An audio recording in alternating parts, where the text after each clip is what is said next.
नमस्कार सर, मेरा नाम राजू है। आर्मी ऑफिसर, एयरफोर्स, नेवी के जितने भी ऑफिसर हैं उनका इंश्योरेंस कवर बढ़ गया है, साथ साथ प्रीमियम भी बढ़ गया है। जो पहले 5,000 रुपया प्रीमियम हुआ करता था, अब वो 10,000 रुपया हो गया है। उस 10,000 में से दो पार्ट होता है।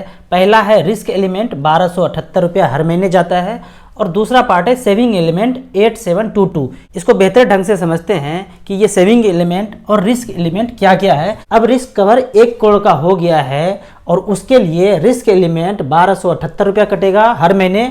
जो 10,000 रुपया देंगे उसमें से एक पार्ट 1278 रुपया दिल्ली में एक काला सा बॉक्स रखा हुआ है, उसमें ये सारा पैसा जाता रहता है। जो भी कैजुअलिटी होता है, जो भी लोग ऊपर जाते हैं, यहाँ से वो पैसा निकाल करके उनको दिया जाता है। अलग से कोई पैसा नहीं आता है। जो भी हम कंट्रीब्यूट कर रहे हैं रिस्क एलिमेंट, यहाँ से उस कैजुअलिटी में पैसा दिया जाता है।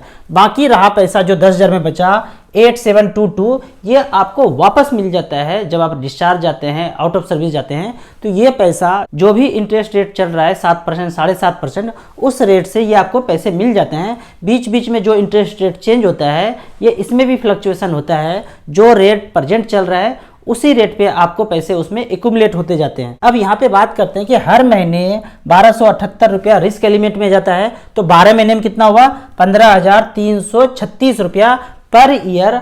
आपको जो 1 करोड़ का इंश्योरेंस मिल रहा है, टर्म प्लान के तहत जो मिल रहा है इंश्योरेंस, उसमें 15,336 रुपया जा रहा है। यदि इसी पैसे को बाहर से किसी कंपनी का इंश्योरेंस ले लिया जाए, टर्म प्लान ले लिया जाए, तो लगभग आपको 1.5 से 2 करोड़ का कवर मिल जाता है। बाहर यदि प्राइवेट कंपनी से लेते हैं, जबकि वो प्राइवेट कंपनी कुछ प्रॉफिट भी कर रहे होंगे, उनका प्रीमियम रेगुलर चलता भी नहीं है, कुछ पॉलिसी बंद होता है, कुछ शुरू होता है। तो इस तरह से देखा जाए तो यहाँ पे काफी ज्यादा इर्रेगुलर प्रीमियम के मामले में है। लेकिन यहाँ तो जितने भी फौज के लोग हैं वो तो सावधान के मुद्रा में पैसा देते जाते हैं, कोई डिफॉल्ट का मतलब ही नहीं है।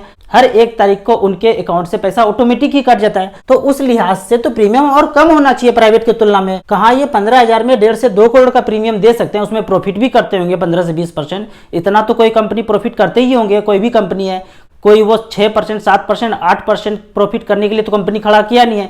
जाहिर सा बात है कि 15-20% कमा रहे होंगे, तो उस प्रीमियम में 15-20% कम करेंगे तो और प्रीमियम कम होना चाहिए फौज का। दूसरा फैक्टर यहाँ पे ये काम करता है, यदि कोई बाहर से टर्म प्लान ले ले, जो रिस्क एलिमेंट यहाँ कट रहा है वहां ना काट के गवर्नमेंट ऐसा सुविधा दे दे कि आप हमसे भी इंश्योरेंस ले सकते हैं या बाहर से भी ले सकते हैं, ऑप्शनल कर दे। जैसे कि बाइक का इंश्योरेंस कर रहे हैं, कार का इंश्योरेंस कर रहे हैं, अपना हेल्थ इंश्योरेंस कर रहे हैं, इसके लिए तो गवर्नमेंट आपको बोल नहीं रही है कि हमसे इंश्योरेंस ले लो बाइक का, कार का। उसी तरह जो टर्म प्लान ये 1 करोड़ का मिल रहा है, ये ऑप्शनल कर दे, कहीं से भी आप ले सकते हैं। जबकि यदि कोई व्यक्ति बाहर से टर्म प्लान लेते हैं 1 करोड़ का, तो इसके साथ 2 चीज होता है कि यह टर्म प्लान जिंदगी के साथ भी चलता है और जिंदगी के बाद भी चलता है। इसका क्या मतलब है? यदि आप इन सर्विस रहेंगे तो भी 1 करोड़ का टर्म प्लान चलता रहेगा, और आउट ऑफ सर्विस चले जाएं 15 साल, 20 साल, 25 साल के बाद अगर आउट ऑफ सर्विस चले जाएं, तो भी वो प्राइवेट कंपनी आपका इंश्योरेंस जारी रखेंगे, क्योंकि उनको सिर्फ प्रीमियम से मतलब है। जबकि फौज में जो है इंश्योरेंस डिसकंटिन्यू हो जाता है। मुझे समझ ही नहीं आता ये कौन सा लॉजिक है। कोई व्यक्ति 15 साल, 20 साल, 25 साल नौकरी करने के बाद चले जाए तो इंश्योरेंस उसका क्यों बंद हो जाए? भाई वो तो प्रीमियम दे ही रहे हैं। आप एक ऑप्शन डाल दीजिए कि हर महीने आप नेट बैंकिंग से, क्रेडिट कार्ड से प्रीमियम पे करेंगे तो कंटिन्यू रहेगा, जैसे बाहर होता है। नहीं करेंगे तो नहीं कंटिन्यू रहेगा। जाहिर सा बात है, आप कार का हर साल प्रीमियम देते हैं तो आपका कार का इंश्योरेंस जिंदा रहता है, नहीं देंगे तो खत्म हो जाएगा। वैसे तो आप सब लोग यहाँ पे कुछ भी नहीं कर सकते हैं, जो हुआ है वही चलना पड़ेगा। लेकिन एक लेटर लिख सकते हैं कि आउट ऑफ सर्विस जाने के बाद भी ये ऑप्शन होना चाहिए कि हम इंश्योरेंस को जिंदा रखना चाहते हैं। क्योंकि जब आप 45 साल के एज में, 46 साल के एज में, 50 साल के एज में बाहर जाते हैं, आपको 1 करोड़ का इंश्योरेंस कोई नहीं देने वाला है। और यदि देंगे तो प्रीमियम होगा 40,000, 50,000, 60,000, इस तरह से होगा। क्यों? क्योंकि एज बढ़ गया है। जबकि आपने शुरुआत किया था 20 से 25 साल के एज में, तो जितना मलाई खाना था वो तो खा लिया। यंग एज में कौन जाता है ऊपर? कोई नहीं जाता है। जबकि एज बढ़ते रहता है तो किसी का मोर्टेलिटी रिस्क बढ़ता जाता है एज के साथ साथ। कम एज में तो कुछ होता ही नहीं है। तो आप सब लोगों की तरफ से ये एक क्वेरी पोस्ट होना चाहिए कि सर्विस में रहें या सर्विस से आउट चले जाएं, ये प्रीमियम कंटिन्यू होना चाहिए, ये रिस्क एलिमेंट कंटिन्यू होना चाहिए। क्योंकि जब ज्यादा रिस्क हो गया तो बाहर कोई भी इंश्योरेंस देने के लिए बैठा नहीं है। जबकि आप शुरू से अगर प्राइवेट कंपनी का इंश्योरेंस ले लिए होते तो कभी भी वो आपका टर्म इंश्योरेंस डिसकंटिन्यू नहीं करता, अगर आप प्रीमियम पे करते रहते हैं तो। अब बात करते हैं यहाँ पे रिस्क एलिमेंट का, जो हम 8722 8,722 रुपया पर मंथ दे रहे हैं, उसका इम्प्लीकेशन क्या है हमारे जीवन पे। यहाँ पे देखते हैं starsap.in के वेबसाइट पे जाते हैं।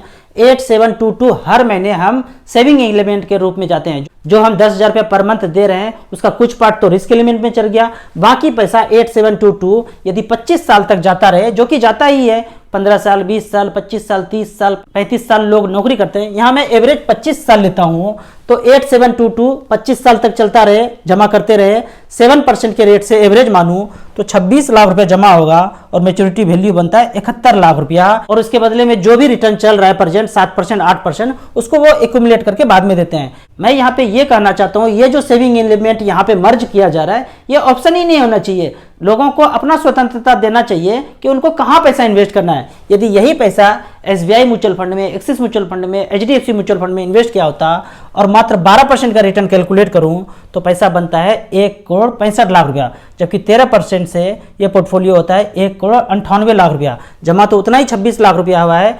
1,98,00,000 रुपया बनता है। जबकि आप शुरू से पैसा यहाँ पे इन्वेस्ट करते हैं, जब से नौकरी लगा फर्स्ट सैलरी से वहाँ पे कंट्रीब्यूशन जाना शुरू हो जाता है, तो लगभग 7% के रेट से आपको 71 लाख रुपये बनता है।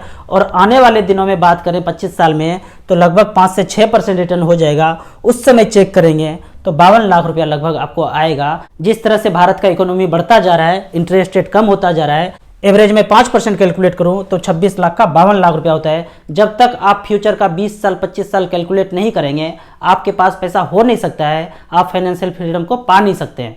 और यदि इसी पैसे में कोई रेस्ट्रिक्शन नहीं हो, कहीं भी आप पैसा इन्वेस्ट कर सकते हैं, और 10% का भी रेट यहाँ चेक करूं तो पैसा बनता है 1,16,00,000 रुपया। तो मैं आपको यहाँ पे ये बोलता हूँ कि ये जो नया फरमान आया है, इसके बारे में सब लोग क्वेरी डालिए, लेटर लिखिए।